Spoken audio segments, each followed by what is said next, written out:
We have the world at our doorstep, in spite of our efforts to shut the door. Immigrants are coming from Venezuela and Guatemala, et cetera. Actually, now it turns out they're coming from frickin' everywhere.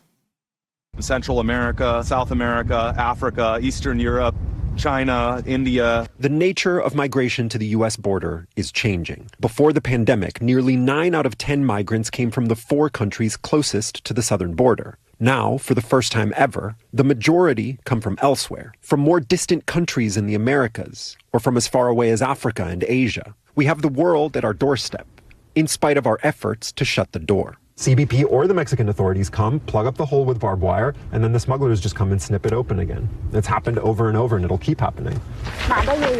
Near this gap, we see about 30 migrants, all from China, walking into the U.S.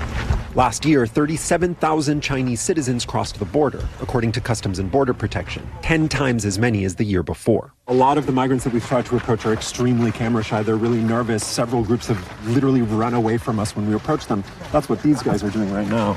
Guys, they're camera shy. Don't take pictures of the people illegally coming to the country. They're camera shy.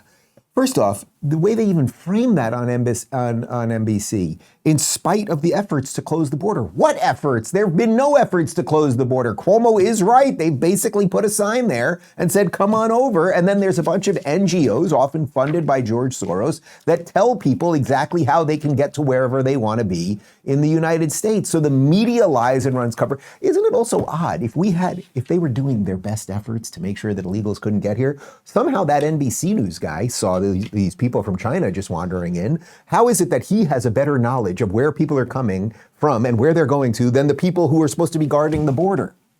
Unless there's an intentionally planned invasion. People could not be this incompetent. They are trying to destroy the country. That's not a conspiracy theory. It's obvious unless you're a moron.